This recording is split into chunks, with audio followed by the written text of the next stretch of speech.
नमस्कार साथियों, मैं मोतीलाल सेन स्वागत करता हूं आपके अपने यूट्यूब चैनल स्टडी विद सेरा में। साथियों, जैसा कि आप थंबनेल में देख रहे हैं, आज हम राजस्थान का महत्वपूर्ण टॉपिक राजस्थान की चित्रकला जो कि शुरू करने जा रहे हैं। साथियों, मेरे द्वारा इस समस्त टॉपिक के अंदर संपूर्ण जानकारी एकत्रित करके आपको दी जा रही है। उम्मीद करूँगा आपको मेरे द्वारा दी गई जानकारी पसंद आएगी। चलो साथियों, शुरू करते हैं आज का हमारा टॉपिक, राजस्थान की चित्रकला। सबसे पहले कुछ महत्वपूर्ण तथ्यों की बात अगर मैं करूं, राजस्थानी चित्रकला का सर्वप्रथम जो वैज्ञानिक वर्गीकरण हुआ था वो 1916 ईस्वी के अंदर हुआ। राजस्थानी चित्रकला को राजपूत चित्रकला किसने कहा? साथियों, आनंद कुमार स्वामी ने कहा। सीधा सवाल पूछा जाता है कि राजस्थानी चित्रकला को राजपूत चित्रकला किसने कहा, तो उसका उत्तर जो होगा आनंद कुमार स्वामी होगा। क्या होगा? आनंद कुमार स्वामी। अगर आपसे पूछा जाए कि राजस्थानी चित्रकला को सर्वप्रथम राजस्थानी चित्रकला नामकरण किसने दिया, राजस्थानी चित्रकला जिसे हम कहते हैं, इसका नामकरण राजस्थानी चित्रकला किसने कहा, तो उसका उत्तर जो होगा वो होगा कर्नल जेम्स टॉड। ठीक है ना, कर्नल जेम्स टॉड इसका उत्तर होगा। अगर आपसे पूछा जाए कि राजस्थानी चित्रकला को हिंदू चित्रकला किसने कहा, वेरी इंपॉर्टेंट, कई बार पूछा गया, राजस्थानी चित्रकला को हिंदू चित्रकला किसने कहा, तो साथियों उसका जो उत्तर हो जाएगा वो हो जाएगा एन.सी. मेहता। ठीक है ना, मेहता ने कहा। किसने कहा? मेहता, एन.सी. मेहता। ठीक है, तो याद रखना आपको ये। अगर आपसे पूछा जाए कि राजस्थानी चित्रकला का जो स्वर्ण काल था वो किस शताब्दी रहा, तो आपको उसका उत्तर देना है 17वीं और 18वीं शताब्दी का जो मध्यकाल था वो राजस्थानी चित्रकला का स्वर्ण काल था। क्या था साथियों? स्वर्ण काल। वेरी इंपॉर्टेंट, ये भी कई बार पूछा गया। साथियों, मैं जो भी तथ्य लेके आया हूँ वेरी वेरी इंपॉर्टेंट, एग्ज़ाम के अंदर ऑब्जेक्टिव बनने वाले, सीधा पूछे जाने वाले तथ्य लेके आया मैं। कई किताबों का सार मैंने इकट्ठा किया, तब जाकर मैंने ये नोट्स बनाए और आपके लिए फ़ायदेमंद साबित होंगे। नेक्स्ट बात करते हैं कि प्राचीनतम जो प्रमाण मिले वो जैसलमेर के अंदर जो जैन ग्रंथ भंडारों में मिले 1060 ईस्वी के अंदर मिले। 10 वेदकालिक सूत्र चूरणी और दूसरा ओग न्यूकृति वृत्ति, ये दोनों ही वहाँ से ग्रंथ मिले जिनके बारे में राजस्थानी चित्रकला के बारे में, जैन चित्रकला के बारे में खूब सारी जानकारी हमें प्राप्त होती है। ये कब मिले? 1060 ईस्वी के अंदर। ठीक है ना। नेक्स्ट बात करते हैं, राजस्थानी चित्रकला के जो प्राचीन शैल चित्र मिले, शैल चित्रों के जो अवशेष मिले, उनके लिए प्रमुख स्थान कौन कौन से हैं, तो देख लीजिए। उनके लिए प्रमुख स्थान जो है ये देख लीजिए, बेराट जयपुर, उसके बाद में ये आलनिया कोटा और डडीकर अलवर, तिपटिया कोटा में जो प्राचीन शैल चित्र यहाँ पे प्राप्त हुए। राजस्थान चित्रकला जब राजस्थान में प्रवेश नहीं की थी, उस समय जो जैन चित्रकार थे वो गुजरात में वहीं रहते थे और वहीं पर उनको संरक्षण प्राप्त था। उसके बाद में जब राजस्थान में चित्रकला सर्वप्रथम आई तो इसकी शुरुआत सर्वप्रथम हुई थी मेवाड़ के अंदर। तो अगर सवाल पूछा जाए कि राजस्थानी चित्रकला का उद्गम स्थल, साथियों मेवाड़ रहेगा। नेक्स्ट बात करता हूँ कि राजस्थानी चित्रकला के अंदर सर्वाधिक जो चित्रण हुआ है वो मोर पक्षी का हुआ है और प्रेम आधारित चित्रण है वो सर्वाधिक चित्र है वो बने हैं। साथियों, नेक्स्ट बात करूँ, बीकानेर शैली एक, वैसे राजस्थानी चित्र शैली के अंदर किसी के अंदर जो चित्रकार रहते थे वो अपने नाम का प्रयोग बिल्कुल नहीं करते थे, लेकिन एक बीकानेर एकमात्र चित्र शैली ऐसी है जिसमें अपना नाम का प्रयोग किया जाता था, अन्य में नहीं किया जाता था। नेक्स्ट बात करूंगा, अगर मैं भित्ति चित्रों की बात करूं, दीवारों पर जो चित्रण किए गए सर्वाधिक वो शेखावाटी क्षेत्र उसके लिए प्रसिद्ध है। कोटा और बूंदी के अंदर ये सर्वाधिक प्रसिद्ध है। वहाँ के जो हवेलियाँ, महल वहाँ के जो है वो अत्यंत प्रसिद्ध है इसके लिए, भित्ति चित्रण के लिए। एक पद्धति साथियों आती है, नाम सुना होगा आपने भी, आला गीला पद्धति। ये साथियों इटली से आई। कहाँ से आई ये पद्धति? कहाँ से आई? इटली से, इटली से आई, ठीक है ना। अगर मैं इटली की बात करूँ तो आपको पता है राजस्थान, सॉरी, जो कांग्रेस की अध्यक्ष साहिबा है, कांग्रेस की अध्यक्ष कौन है? सोनिया गांधी। कहाँ से है? इटली से। उनका भी संबंध इटली से रहा है। उसी प्रकार आप याद रख सकते हैं कि आला गीला पद्धति जो है वो भी इटली से आई। और इस पद्धति को अरायसा पद्धति भी कहते हैं। इसके अंदर किस रंगों का प्रयोग हुआ है साथियों? तो इसमें बात करूं, नीला, कत्थई या कत्कई कह सकते हैं, कत्थई कह सकते हैं या कत्थई कई कह सकते हैं, ठीक है, कत्थई और गुलाबी। यानी सीधा सब ट्रिक याद करूं तो KGN यानी ख्वाजा गरीब नवाज। लेकिन इसका मतलब ये KGN ख्वाजा गरीब नवाज नहीं होगा। KGN का मतलब होगा कत्थई, गुलाबी और नीला। ये आपको याद रखना है, KGN, ठीक है ना। कौन से रंगों का प्रयोग होता था ये बता देंगे। अब जो भित्ति चित्रण के कार्य करते थे उनको साथियों क्या कहा जाता था? तो उनको कहा जाता था चेजारा। क्या कहा जाता था? चेजारा। अब इसमें दो पद्धतियाँ होती थी। एक पद्धति का नाम था फ्रेस्को बुनो और एक थी फ्रेस्को सेको। अब सेको के अंदर तो क्या है? सेको मतलब सिक्का हुआ, कोई चीज़ सिक जाती है ना, एक गीली होती है, अध पकी होती है, एक सिक जाती है, सेका हुआ, यानी सिक्के से याद रखना है, सिक्की हुई चीज़ से याद रखना है, सूखी, सा से सेका, फ्रेस्को सेको। और सूखी दीवारों पर चित्रकारी होती थी उससे कहा गया फ्रेस्को सेको। और फ्रेस्को बुनो, गीली दीवारों पर जो चित्रकारी होती थी उससे फ्रेस्को बुनो कहा गया। और तीसरी इसमें साधारण पद्धति से जो भित्ति चित्रण होता था वो होता था। अब पूछा जाता है कि भित्ति चित्रण जो होते थे उसमें प्रयोग किसका होता था, किस प्रकार के चूने का प्रयोग होता था? तो साथियों याद रखना है, तो उसके अंदर राहुली के चूने का प्रयोग होता था। नेक्स्ट बात करूं मैं, सर्वप्रथम शुरुआत करता हूं मेवाड़ चित्रशैली से। आपसे पूछा जाएगा कि मेवाड़ चित्रशैली का उद्गम चावंड शैली से, इस शैली पर सर्वाधिक प्रभाव जो है वो किस शैली का है? तो आप कह सकते हैं जैन और गुर्जर शैली का जो है इसके ऊपर प्रभाव है। अब बात करूँ नेक्स्ट कि मेवाड़ चित्रशैली का उपनाम क्या है? तो इसे अपन कह सकते हैं कि राजस्थान की प्रारंभिक मौलिक चित्रशैली है ये। सर्वाधिक जो चित्रण इसमें हुए पोथी ग्रंथ हो गए, हाथी, कदम के वृक्ष, अजंता की गुफाएं इत्यादि इसमें चित्रण हुआ है। अब पूछा जाता है कि मेवाड़ चित्रशैली के अंदर रंग, तो लाल और पीला, ध्यान रखना है, लाल और पीला ये रंग मेवाड़ चित्रशैली का है। इसके अंदर नायक को जो बताया गया है, नायक की क्या विशेषता बताई गई है? तो नायक इसमें कद छोटा बताया गया है, कंधे उसके चौड़े और चपटी पगड़ी। किस तरह की पगड़ी? चपटी पगड़ी। नायिका की जो आंखें बताई गई है वो मीनकृत आंखें बताई गई है। अगर मेवाड़ चित्रशैली की शुरुआत में बात करूं तो इसकी जो शुरुआत हुई थी रावल तेज सिंह के समय हुई थी। और अगर पूछे कि स्वर्णकाल, तो साथियों आपको याद रखना है कि जगत सिंह प्रथम के समय किसका स्वर्णकाल था।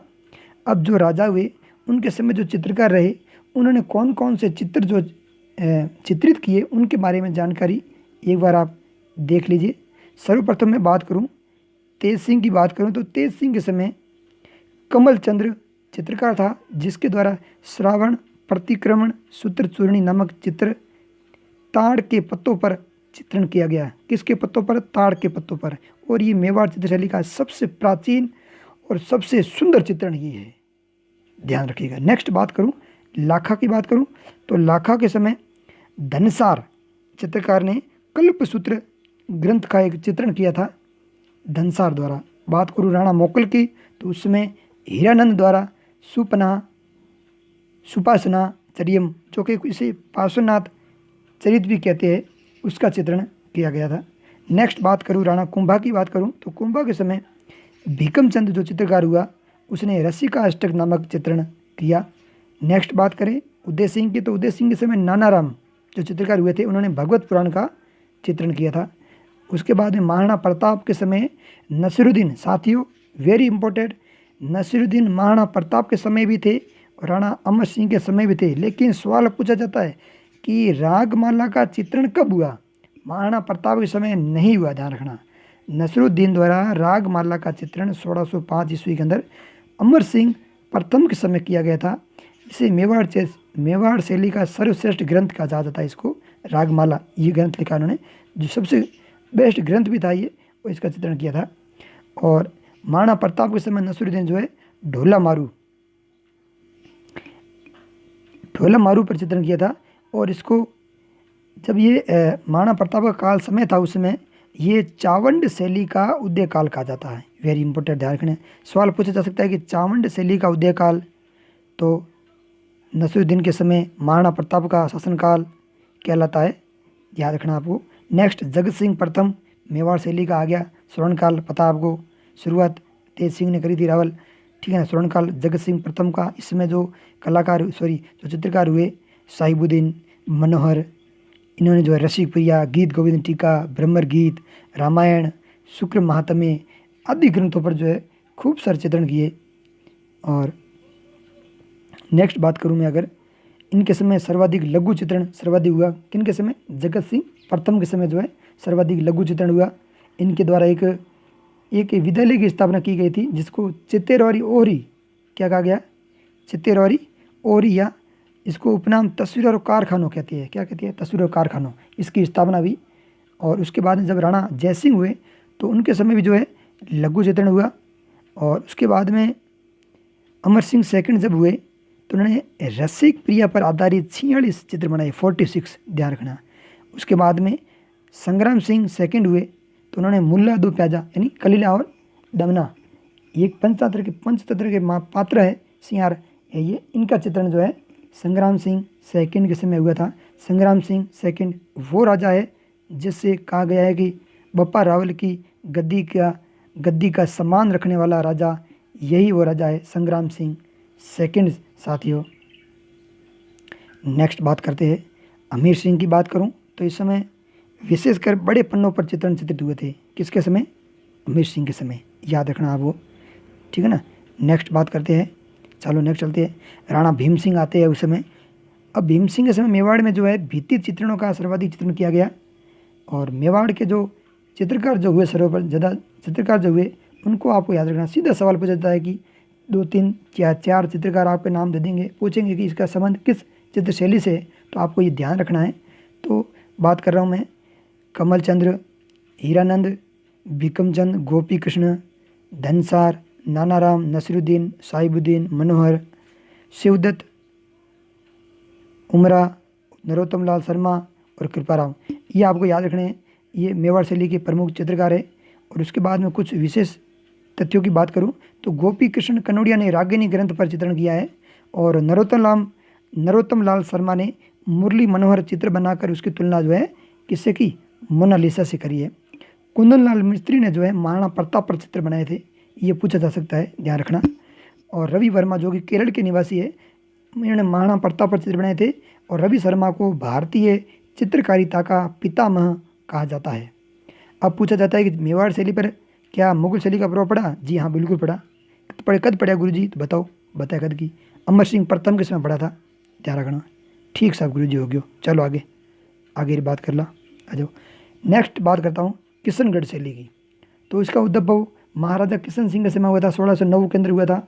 इसका स्वर्णकाल महाराजा सावंत सिंह का कहलाता है, जिनका शासनकाल 1748 से लेकर 1764 के बीच में रहा। साथियों अगर इसके प्रमुख चित्रों की बात करूं तो बनी ठनी जो प्रमुख चित्रण था, जिसका चित्रण निहाल चंद ने किया था, इसको राधा के रूप में मोनालिसा की संज्ञा किसने दी, तो एरिक डिक्सन ने द्वारा दी गई थी, ठीक है ना।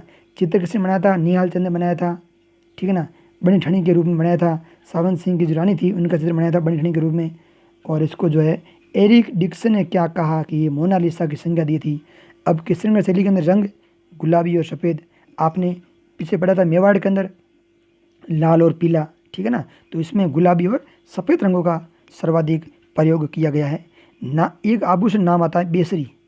कौन सा आभूषण, क्या नाम आभूषण का है, बेसरी।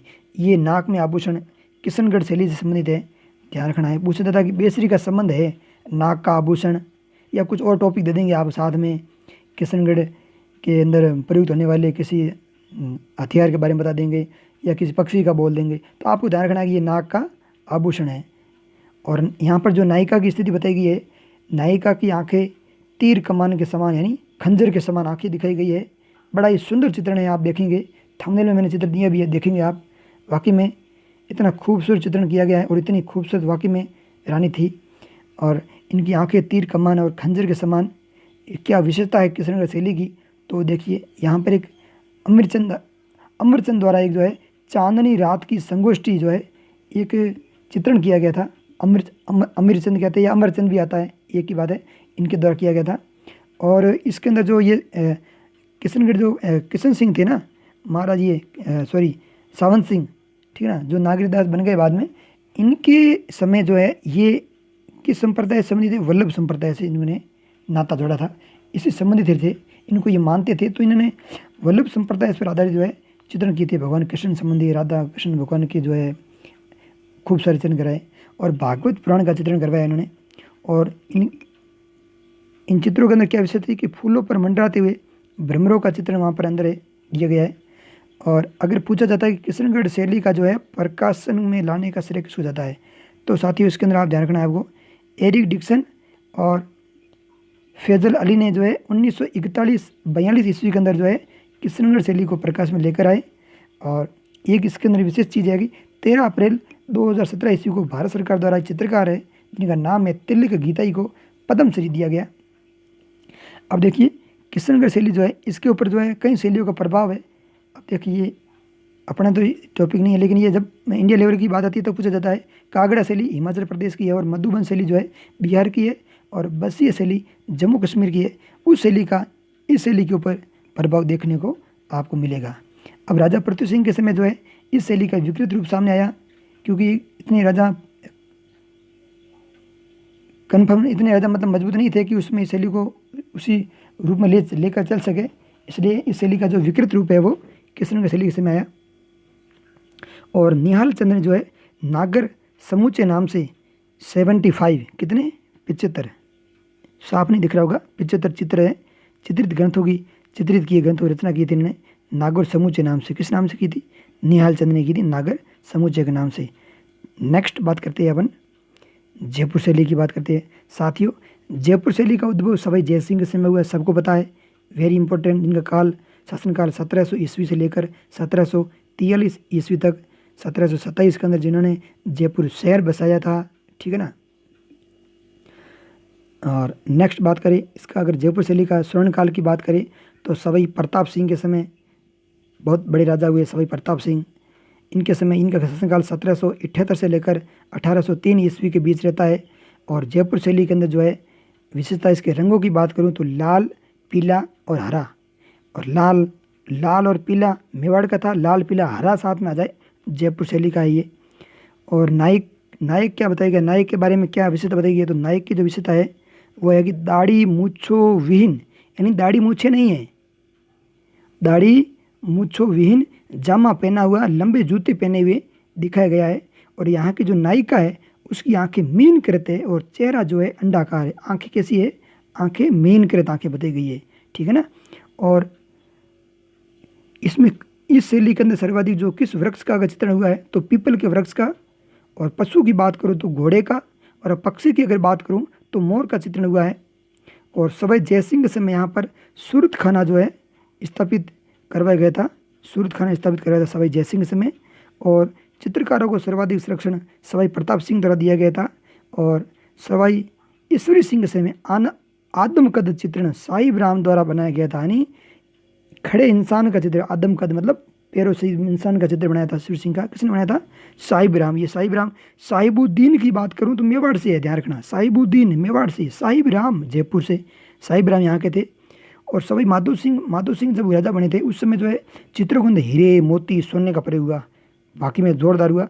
उस समय हीरे मोती और सोने का प्रयोग हुआ, तो जोरदार बात करी गुरु जी, हाँ। और इस पद्धति को क्या कहते हैं? मणिकुरियम। अब आपसे सीधा पूछेगा, पूछ भी सकता है कि मणिकुरियम क्या है। ऑप्शन बहुत सारे दे के देगा, ढूंढते रह जाओगे। तो मणिकुरियम से तात्पर्य है कि चित्रों के अंदर हीरे मोती सोने का प्रयोग करके करना मणिकुरियम कहलाता है। और वहाँ पर जो व्यक्तियों का चित्रण करते थे उनको सभी कहा गया। क्या कहा गया? सभी।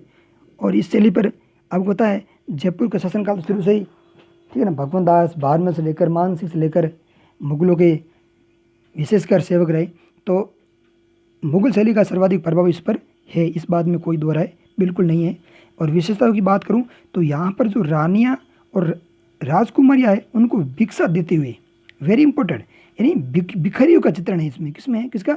जयपुर शैली के अंदर भिखारियों का चित्रण है। रानियाँ और राजकुमारियाँ जो है भिखारियों को भिक्षा देते हुए और राजकुमारियों को कुरान पढ़ते हुए, वेरी इंपॉर्टेंट, कुरान पढ़ते हुए दिखाया गया है। अगर जयपुर शैली के चित्रकारों की बात करूं तो साहिब राम, साहिबुद्दीन मेवाड़ से है, साहिब राम जयपुर से, साहिब राम, मोहम्मद खान, सालिग्राम, मोहम्मद शाह, रामजी राम और रघुनाथ और गंगा बख्श, ये जयपुर शैली के। साथ में आमिर शैली भी देख लेते हैं, क्योंकि आमिर शैली का संबंध विशेषकर मानसिंह प्रथम के समय इनका उद्भव हुआ और इनसे जुड़ी रही।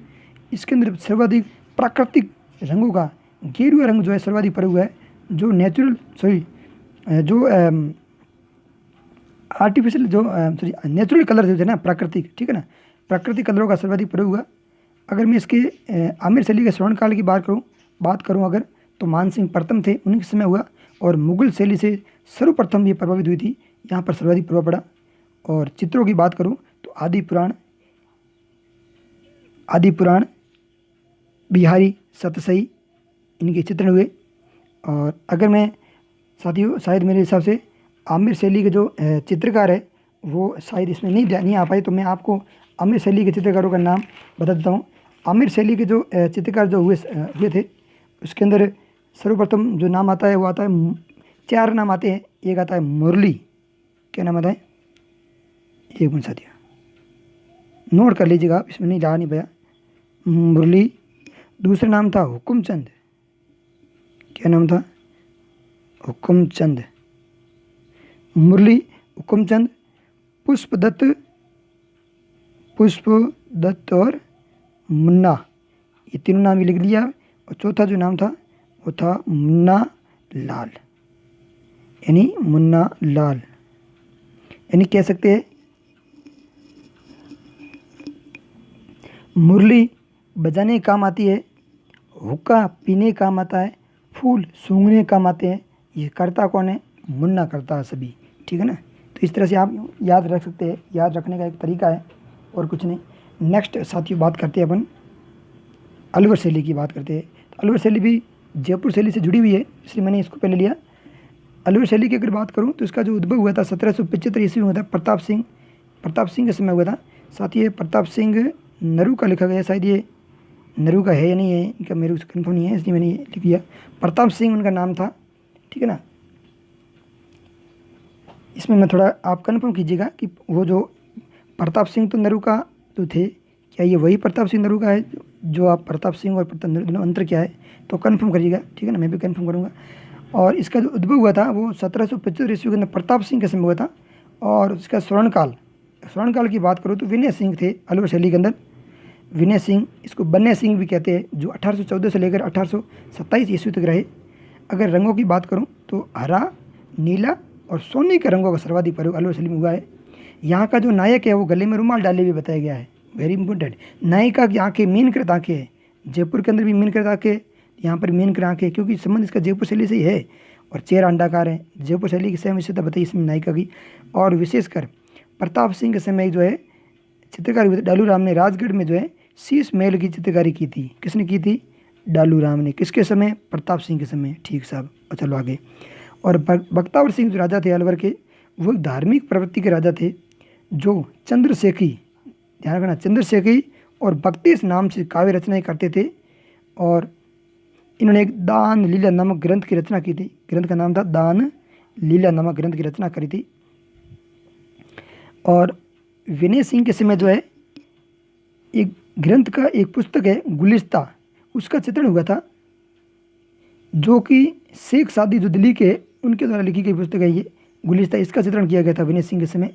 और एक राजा हुए थे शिवदास सिंह, उनके समय गणिकाओं के चित्र सर्वाधिक बने, सर्वाधिक गणिकाओं के चित्र सर्वाधिक बने, यानी वेश्याओं के जो चित्र है वो सर्वाधिक इस समय इनके समय बने, शिवदास सिंह के समय बने। और नेक्स्ट मंगल सिंह के समय जो है शिकार के चित्र सर्वाधिक बने है ना। और अलवर शैली के अंदर जो है बॉर्डर चित्रण यानी बेसुलू शैली सर्वाधिक प्रयोग किया गया है। जो ना चित्र जिन्हें बने हुए हैं ना उनके आसपास के अंदर इस तरह के जो है बॉर्डर को बहुत ज़्यादा इंपॉर्टेंट दी गई है, ठीक है ना। तो बॉर्डर चित्रण सब अच्छा, उसमें सबसे अच्छा हुआ है अलवर शैली के अंदर। और योगासन आधारित चित्रण सर्वाधिक बने यहाँ पर, ठीक है ना। योग से जुड़े हुए चित्र बने हैं और हाथी दांतों का चित्रण हुआ है। अगर मैं चित्रकारों की बात करूँ अलवर शैली के अंदर तो डालू राम, गुलाम अली, बलदेव, नानंग राम। साथियों कुछ चित्रकार जयपुर से इसमें जुड़े हो सकते हैं क्योंकि जयपुर का संबंध इससे रहा है तो हो सकते हैं, ठीक है ना।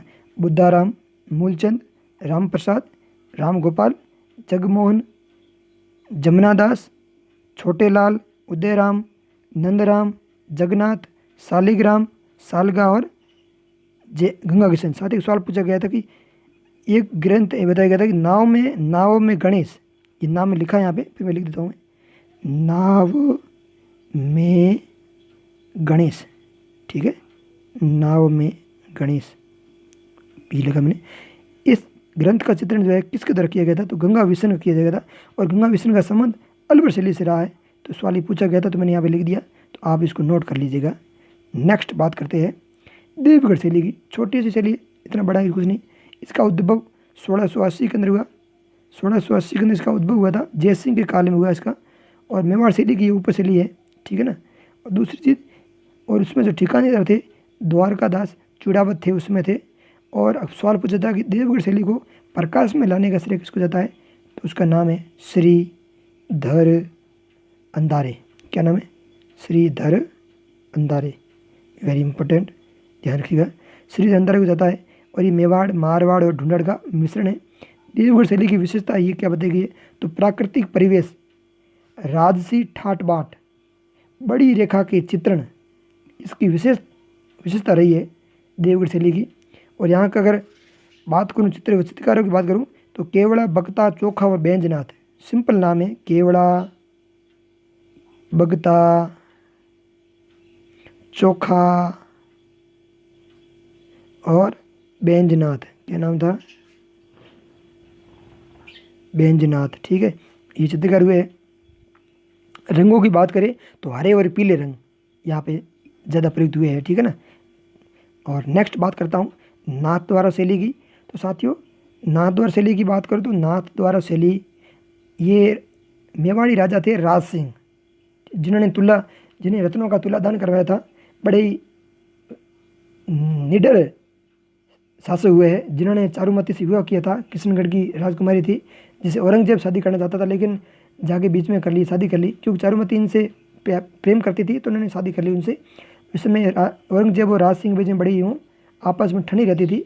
तो नाथद्वारा शैली का जो उद्भव हुआ था क्योंकि नाथद्वारा की मूर्तियाँ सारी, जो औरंगजेब जब मंदिर तोड़ना शुरू किया तो मूर्तियाँ जो थी वहाँ से अब राजस्थान के अंदर आई, तो यहाँ पर नाथद्वारा के अंदर जो है सिंह बड़े सुरक्षित यहाँ पर रखा गया राज सिंह के संरक्षण में यहाँ पे, ठीक है ना।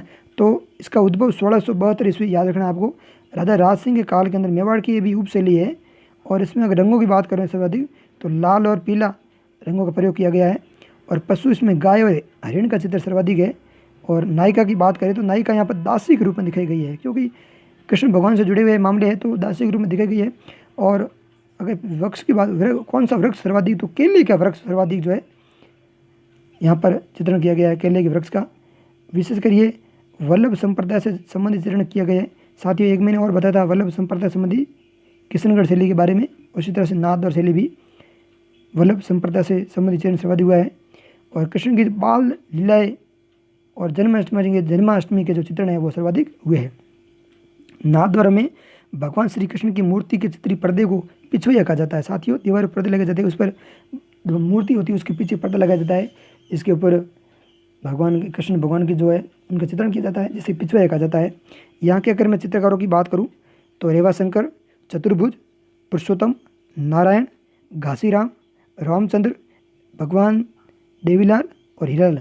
साथियों यहाँ 2 महिला चित्रकार हुई थी, नाम याद रखना है, कमला और इलाची। एक अजमेर के अंदर भी हुई थी महिला चित्रकार जिसका नाम चांद था। क्या था? चांद। तो आपको याद रखना है कि महिला चित्रकार यहाँ जो कमला इलायची, कमला कंपनी की इलायची आती है, बहुत ही अच्छी आती है, आप भी खाया करो और ये याद रखा करो, ठीक है। दोनों काम हो जाएगा, दिमाग भी अच्छा रहेगा खाने से और याद रहेगा, तो एग्जाम करने भी सवाल सही होगा। नेक्स्ट बात करता हूँ, बढ़िया बात की गुरुजी, बात तो बढ़िया क्यों, बड़ी बात करूँगा मैं वैसे भी। नेक्स्ट बात करते हैं अपन मारवाड़ शैली की। साथियों मेवाड़ मारवाड़ शैली जो है इसका उद्भव 16वीं शताब्दी मालदेव के समय, वाह मालदेव वाह, जिन्होंने गिरी सुमेल का युद्ध लड़ा था 1544 के अंदर। जेता और कुंपा उस समय इसके वीर सैनिक लड़ते हुए शहीद हो जाते हैं और शेरशाह सूरी को आखिर ये कहना पड़ता है कि मुट्ठी भर बाजरे के लिए मैं अपनी बादशाह खो देता। साथियों हालत ख़राब कर दी थी उस समय शेरशाह की वहाँ पर।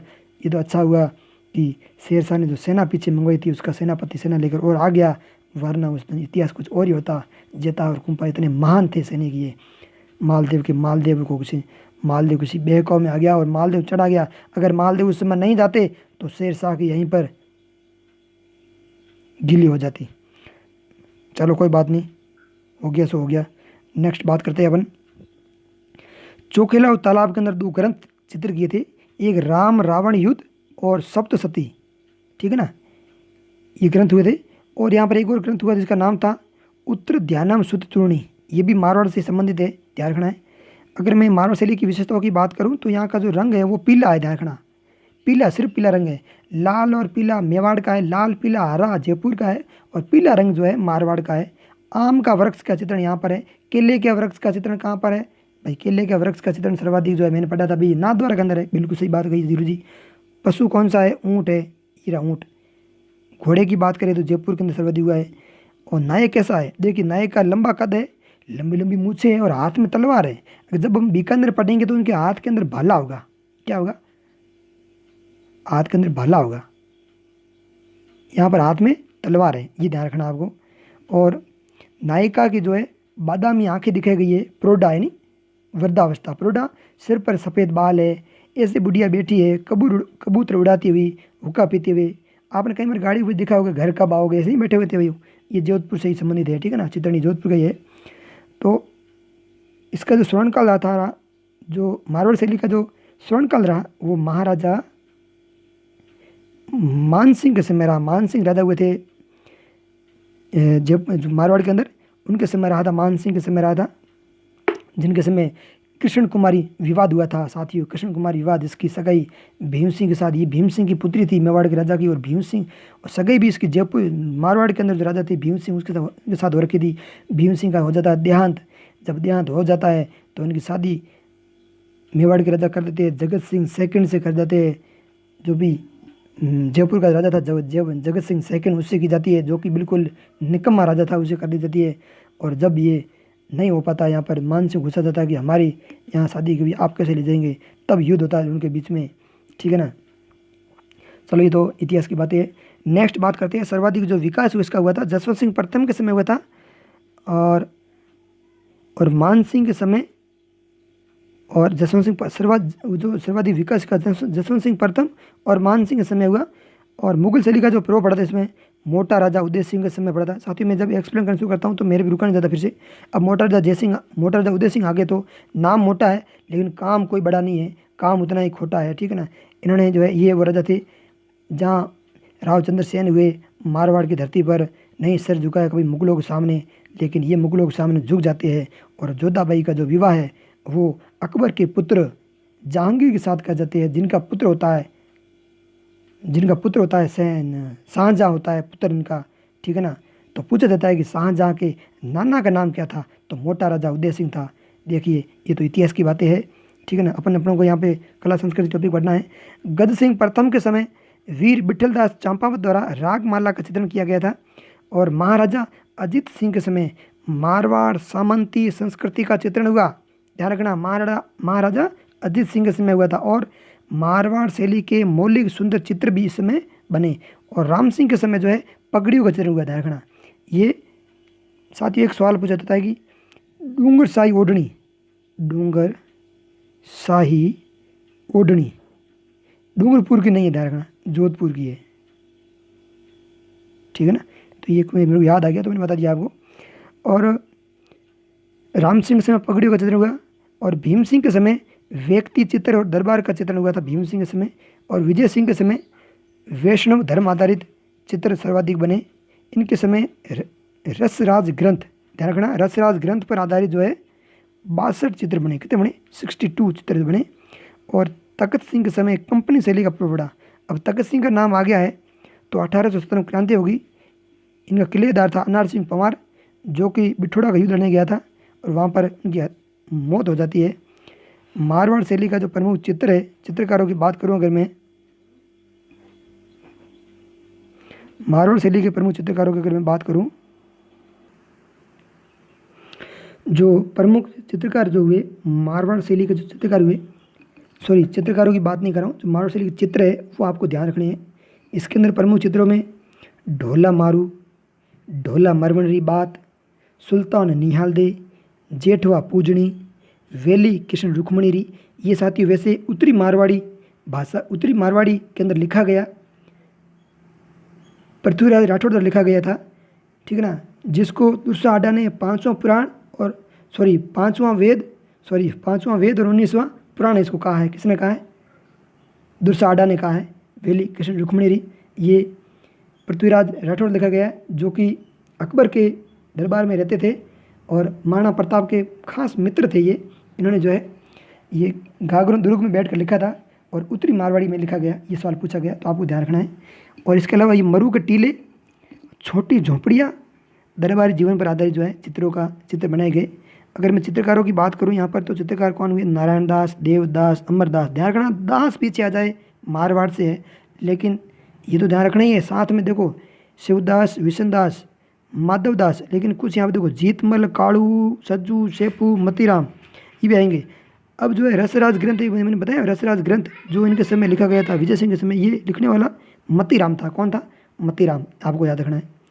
चलो नेक्स्ट बात करते हैं।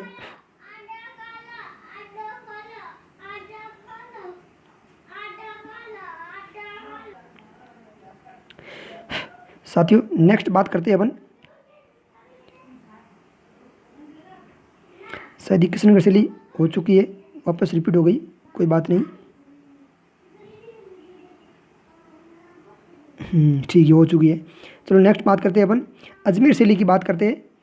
इस शैली के अंदर जो है प्राकृतिक दृश्यों का चित्रण सर्वाधिक किया गया है और सुनहरे रंगों का प्रयोग सर्वाधिक है। लाल, पीला और हरा, बैंगनी रंग का सर्वाधिक प्रयोग इसमें हुआ है अजमेर शैली के अंदर। इतनी खास कुछ नहीं है। चित्रकार है चांद, तैयब, नवलाजी और राय जी। सॉरी माफ़ी चाहूँगा, मैंने बताया था कि चित्रकार यहाँ पे एक हुआ था, महिला चित्रकार जिनका नाम चांद था, चांद नहीं था, सॉरी, चित्र का नाम था साहिबा। क्या नाम था? साहिबा। सॉरी मैंने अभी बताया था आपको और मैंने तुरंत आपको बताइए वापस, मैंने कन्फ्यूज मैं थोड़ा, साहिबा नाम था, मैं भी कन्फ्यूज, चांद साहिबा ऐसा लग रहा था मुझे भी, तो मैंने इसे बता दिया साथ में, लेकिन साहिबा उसका उत्तर सही है, बिल्कुल है, ठीक है ना। चांद, तैयब, नवलाजी, राय जी और महिला चित्रकारी साहिबा नाम था। चलो नेक्स्ट बात करते हैं, अगली चित्रशैली की बात करते हैं अपन। नागौर चित्रशैली की अगर मैं बात करता हूँ तो इसका उद्भव जो 18वीं सदी के अंदर हुआ था अमर सिंह राठौड़ के समय। वह अमर सिंह राठौड़ शाहजहाँ के दरबार के अंदर, ठीक है, सलावत खान की कर दी हत्या। वह महान राजा जिसके समय लड़ा गया कौन सा युद्ध? मतीरे की राड़ लड़ा गया, 1644 के अंदर लड़ा गया मतीरे की राड़। उस समय बीकानेर राजा करण सिंह के साथ लड़ा गया था। वाह!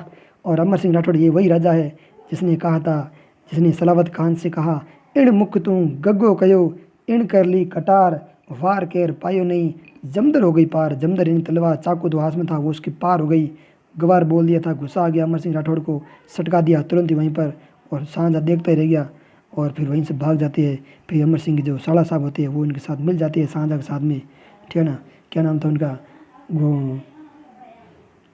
विठलदास गौड़ ऐसा कुछ नाम था। वो मिल जाते हैं साथ में, फिर अमर सिंह हत्या हो जाती है। अमर सिंह राठौड़ तो वाकई में क्या थे, एक अलग राजा थे। इनका संबंध ये जोधपुर से थे, जसवंत सिंह प्रथम, ठीक है ना। और इनकी अनारा बेगम जो जसवंत सिंह की रानी थी, उनका और अमर सिंह के आपस में ज़्यादा कुछ बनती नहीं थी, ठीक है ना। तो इन्होंने वहाँ से छोड़ दिया था, फिर वहाँ चले गए, ये नागौर चले गए। ये इतिहास की बातें हैं, कोई बात नहीं, गुरु जी सुना दी। चलो आगे नेक्स्ट चलते हैं। प्रभावों की बात, नागौर शैली पर प्रभावों की बात करूँ तो मारवाड़ और अजमेर शैली का प्रभाव रहा है। इसके अलावा बीकान शैली का प्रभाव रहा है और मुगल शैली का तो प्रभाव रहा ही है, ठीक है ना। नागौर दरबार लगता रहा है तो यहाँ पर अकबर का शासन रहा है। अगर मैं बात करूँ विशेषकर तो इस शैली के अंदर बुझे हुए रंगों का प्रयोग हुआ। किस रंगों का? बुझे हुए रंगों का प्रभाव सर्वाधिक है इस शैली के अंदर। और पारदर्शी वेशभूषा प्रमुख विशेषता रही है सारी नागौर शैली के अंदर। नेक्स्ट बात करते हैं बूंदी शैली की। अगर बात करता हूँ तो बूंदी शैली का जो उद्भव हुआ था और भाऊ सिंह के समय हुआ था, राजा हुए थे भाऊ सिंह, उनके समय हुआ था। अगर मैं स्वर्ण काल की अगर बात करूँ तो महाराव उमेद सिंह का शासनकाल जो था 1734 से लेकर 1741 ईस्वी के बीच में रहा। स्वर्ण काल रहता है इनका। साथियों बात करते हैं बूंदी शैली की, अपन जो बात कर रहे थे, और इसका उद्भव मैंने बताया भाऊ सिंह के समय हुआ था। इसका जो स्वर्ण काल रहा वो महाराव उमेद सिंह के समय हुआ था। इनका शासनकाल 1734 ईस्वी से लेकर 1741 ईस्वी गुजरा। बहुत बढ़िया गुरु जी। अब देखो बात है कि आज उमेद सिंह है वो राजा है बूंदी को, जिन्हें बारे में कई जगह एक बात कई जगह है, कोई कह वैसा कि इसने अपनी सोने की मूर्ति बनाई खुद की यहाँ और उसका दाह संस्कार करवा दिया। ओ हो ओ भूडो काम करियो, दाह संस्कार करा दिया, भूडो घट काम करियो, थे करो देखो पैसा को लगे, दाह संस्कार करा दियो, रुपया लगे हैं, सोने की मूर्ति बना आप दाह संस्कार करा दियो। क्यों गायब हो गया था, खुद गायब नहीं करवाया, तो मर गया था, गायब हो गया था कि पता लागू किया गया, लारी सोने मूर्ति बना दाह संस्कार कर दियो। पाचा आएगा कोई करियो, बड़ो भलो काम करियो, ठीक है, प्रसिद्ध हो गया इतिहास में। चलो कोई बात नहीं, ये जानने की बात थी कुछ अच्छी। और रंगों की बात करूँ, बूंदी शैली का जो रंग है हरा रंग, ये पक्षियों का चित्रण सर्वाधिक, बहुत वेरी वेरी वेरी इंपॉर्टेंट। मैं कितनी बार लिखूँ, कितनी बार पूछा गया पता नहीं है, वेरी वेरी इंपॉर्टेंट। पक्षियों का सर्वाधिक चित्रण किस शैली में हुआ है? तो बूंदी शैली में हुआ है, ठीक है ना। यहाँ की जो नायिका की जो आंखें है वो आंखें समांतर बताई गई है। मुगल शैली का प्रभाव सुरजन हाड़ा के समय पड़ा है इस पर। और जहांगीर ने राव रतन सिंह को एक उपाधि दी थी, सर बुलंद राय की उपाधि दी गई थी, ठीक है ना। हालांकि इस बात का संबंध शैली से नहीं है, लेकिन जानने के लिए बताया मैंने आपको, लिखा हुआ है तो जानना पता होना चाहिए आपको कि जब राजा थे जहांगीर था उसमें चित्रकला में, ठीक है ना। तो सर बुलंद राय ने इसको उपाधि दी, सर बुलंद राय की उपाधि दी गई। और एक राजा हुए थे राव शत्रुसाल हाड़ा, जिसके समय भित्ति चित्रण का विकास हेतु एक महल बनाया गया था, रंग महल। सवाल पूछा जाएगा कि बूंदी चित्रशैली के अंदर रंग महल का निर्माण किसने करवाया? शत्रुसाल। देखिए होली के अंदर अपना रंग कौन लगा हुआ है ज़्यादा? जो अपना शत्रु हुआ है, जो मन नहीं लगा, दोस्त लगा हुआ है, शत्रु हुआ दुश्मन काटे धान पकड़ हाँ तो लगा ही घना कलर। तो मतलब जो तो याद रखना है, कलर कौन लगाता है? रंग लगाता है, शत्रु है नहीं। रंग महल का निर्माण शत्रुशाला हाड़ा ने करवाया था। महाराजा उमेद सिंह ने जो है एक चित्रशाला बनाई थी। अब देखो उमेद सिंह चित्रशाला, उमेद सिंह तो स्वर्ण काल है, बनाई चित्रकला बनाई नहीं, बनाया तो कौन बनाई? उमेद सिंह ने कोई तो बनाना आए शायद। तो चित्रशाला का निर्माण कराया था उमेद सिंह ने करवाया था। यह शैली राजस्थान चित्रशाला की विचारधारा का प्रमुख केंद्र है। ध्यान रखना, वेरी वेरी इंपॉर्टेंट। सवाल पूछा गया कि राजस्थानी चित्रकला चित्रकला है, उसकी विचारधारा का जो प्रमुख केंद्र है वो बूंदी है, क्योंकि भित्ति चित्रण सर्वाधिक यहाँ पर हुए। राजस्थानी चित्रकला को पूरा तो निखार मिला, जो उसकी सुंदरता है वो यहीं से झलकती है। तो विचारधारा का प्रमुख केंद्र जो है बूंदी है। इस शैली के अंदर जो है पशु पक्षी, मैंने बताया पशु पक्षी और बारहमासा का चित्रण सर्वाधिक हुआ है। इस शैली के अंदर रेखाओं का प्रयोग सर्वाधिक हुआ, ठीक है ना, सर्वाधिक रेखाओं का प्रयोग हुआ है बूंदी शैली के अंदर, ठीक है ना। और मोर, दो पक्षियाँ, मोर साहब आपको दिख नहीं होगा, मैं लिख देता हूँ, मोर और सांप, मोर और सांप का चित्रण इसमें आपको देखने को मिलेगा। इसके अलावा जो चित्र मिले हैं वो आपको वर्षा के अंदर नाचता हुआ मोर मिलेगा। और बगीच उपवन के अंदर फुहारों के पास हम विचरण करते हुए प्रेमी युगल, ओहो क्या बात है, बड़े आनंद बात है। प्रेमी युगल जो है घूमते हुए दिखेंगे वहाँ पे, आपको दिखेगा ये। और हाथ तपते हुए किसानों को दिखाया गया है। और जो पेड़ पौधे हैं वृक्षों के ऊपर कूदते हुए बंदरों को दिखाया गया है। तीज त्यौहार का इसमें दिया गया है बूंदी के अंदर, ठीक है ना। हाड़ो ले डूबियो घनघोर, तो वो तीज त्यौहार का चित्रण इसमें है। और एक अंग्रेज दंपति को पियानो बजाते हुए दिखाया गया है। ओ भाई साहब, अंग्रेज अटैक ही करें, कोई ध्यान कोई करें, याद रखना पड़ी।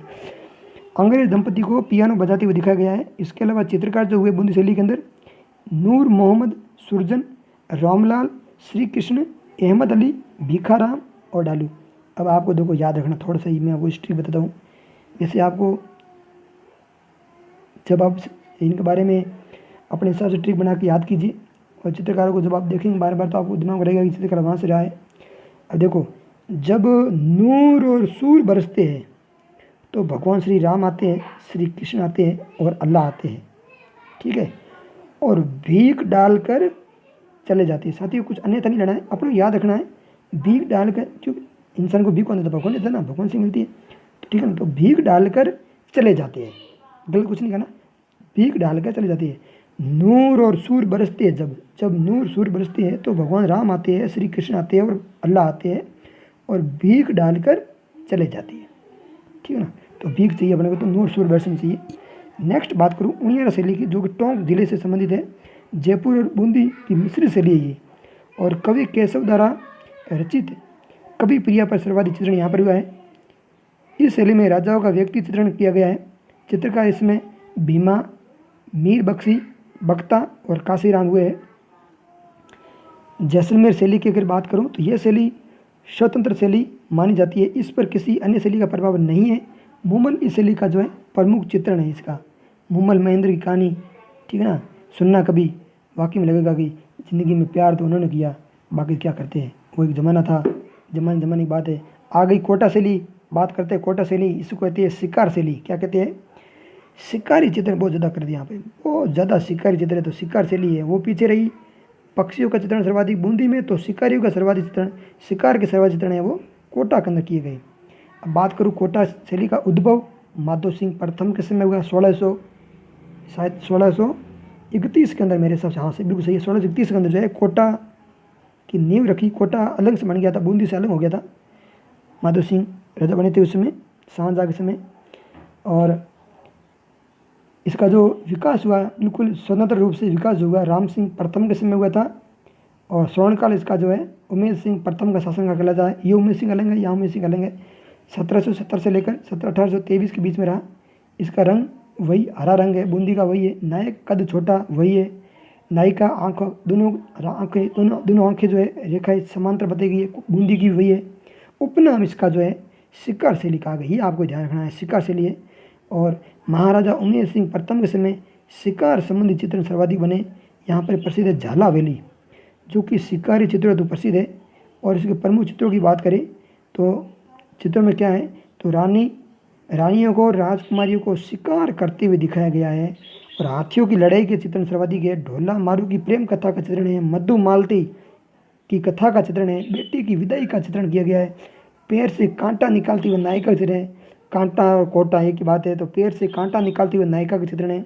चित्रकारों की अगर बात करूं, चित्रकार कौन कौन से हुए चित्रकार करूँ तो राम, गोविंद, रघुनाथ, लच्छीराम, डालू, सुरजन, नूर मोहम्मद, हेमराज जोशी, ठीक है ना। तो राम और गोविंद रघु की दुकान पर जाते हैं और लच्छी मांगते हैं, और वो लच्छीराम जो है लच्छी मांगते हैं, और जब लच्छी डाली जाती है तो वहाँ पर सूर्य नूर बरसते हैं और हेमराज जोशी वहाँ पर आ जाते हैं। ऐसे याद रखने का तरीका है कुछ नहीं, अपने हिसाब से कीजिएगा। देखिए कोटा शैली की विशेषता रही कि वसली चित्रण, यानी कागज़ पर कागज़ रखकर उसका चित्रण जो है सर्वाधिक हुआ है, तो वसली चित्र। एक मैंने बताई थी पिछली बार आपको, मैंने वसीय शैली बताई थी। बॉर्डर चित्रण बताया था मैंने आपको, बॉर्डर चित्रण की बात की थी मैंने आपसे, एक मिनट, बॉर्डर चित्रण की बात की थी, वो अलवर शैली से संबंधित था, ठीक है ना, जहाँ पर ये जो है बॉर्डर का पड़ा सजा जाता था स्पष्ट रूप से, तो ये अलवर शैली से संबंधित था। लेकिन अगर पूछे वसली चित्रण तो आपको ये कोटा शैली से समझ रखना है। चलो नेक्स्ट बात करते हैं। साथ ही एक पद्धति आती है, क्या नाम पद्धति का नाम है अरायसा पद्धति। अरायसा पद्धति, अरायसा, ठीक है, पद्धति, या इसको कहते हैं आलेखन, क्या नाम है, आलेखन पद्धति। आलेखन पद्धति क्या है, इसमें जो भित्ति चित्रण जो होते हैं उनको लंबे समय तक, यानी चिरकाल तक, लंबे समय तक सुरक्षित रखने की पद्धति है आरासा या आलेखन पद्धति, ध्यान रखना आपको। चलो नेक्स्ट बात करते हैं। कुछ चित्रकारिता संबंधी संस्थाएं थी जिनके बारे में आपको पता होना चाहिए, जो मैं आपको इम्पोर्टेंट बता रहा हूँ। अंकन का संबंध भीलवाड़ा से रहा है, वहीं जैन ग्रंथ भंडार जैसलमेर से रहे। टकमन 28 तुलिका परिषद और सरस्वती भंडार का संबंध उदयपुर से रहा है, वहीं चितेरा और धोरा का संबंध जोधपुर से रहा है। पुस्तक प्रकाश जोधपुर से रहा है। पेग आयाम क्रिएटिव परिषद और पोतीखाना जयपुर से संबंधित रहा है। सरस्वती पुस्तकालय की बात करें तो फतेहपुर सीकरी से इसका संबंध रहा है। अगर सरस्वती पुस्तकालय और सरस्वती भंडार दोनों में अंतर है साथियों। सरस्वती भंडार की बात करें उदयपुर और पुस्तकालय की बात करें तो फतेहपुर सीकरी, आपको याद रखना है, ठीक है। और एक चीज़ कुछ लिखी मैंने, आपको बताता हूँ। जैन चित्रशैली का चितेरा किसे चित्रा है, उसके बारे में मैंने पढ़ा था कहीं तो लिख दिया मैंने, आपको भी जानना चाहिए। कैलाश शर्मा को जो है जैन से चित्रशैली का चित्रा कहा जाता है। वही क्लॉथ आर्ट के जो प्रणेता है वो कैलाश जागोटिया है। कौन है? कैलाश जागोटिया। और परंपरा का जो मौलिक चितेरा है कहा जाता है वो कन्हैयालाल वर्मा को कहा जाता है। तो आपको ये याद ध्यान रखना है। और अगला टॉपिक जब हम लेके आएंगे, क्योंकि लंबा वीडियो हो जाता है इसलिए मैंने लेके आया, ये भी खूब लंबा हो गया, आपको देखना है, अच्छे से समझना है। और उम्मीद करता हूँ इस बार आपको सवाल नहीं मिलेगा, आपका सवाल जरूर फंसेगा और आपको इसका बेनिफिट फ़ायदा मिलेगा, ठीक है ना। तो आपको बड़े अच्छे से पढ़ना है। उम्मीद करूँगा कि आपको मेरा ये वीडियो पसंद आएगा। अगर ये वीडियो पसंद आया है तो आप ज़रूर इस वीडियो को शेयर करें, चैनल को सब्सक्राइब करें, ताकि भविष्य में आपको जो अच्छी चीज़ें मैं आपको उपलब्ध करा सकूँ और मुझे भी मोटिवेट मिले और मैं भी जुड़ा रहूँ। और दूसरी चीज़, मैं अपने साथी आदेश वीरा को मिस कर रहा हूँ वो भी राजस्थान पुलिस की तैयारी कर रहे हैं, तो उनके लिए मैंने ये टॉपिक विशेष कर डाला है, तो वो ज़रूर देखें। विशेषकर मेरे सभी साथियों के लिए, तो वो मेरे स्पेशल साथी है तो उनके लिए मैं डाला हूँ, तो उनको मैं याद कर रहा हूँ कि वो डालें, देखें और इस टॉपिक को अपनी जो भी कन्फ्यूजन दूर करें। कुछ भी अगर आप प्रॉब्लम हो तो ज़रूर कमेंट में लिखें, मैं आपको समय निकाल कर ज़रूर उसका जवाब दूंगा। और आप भी सीखें, हम भी सीखें, आगे बढ़े और ज़िंदगी में सफलता को हासिल करें। Thank you. जय हिंद, जय भारत। Okay sir.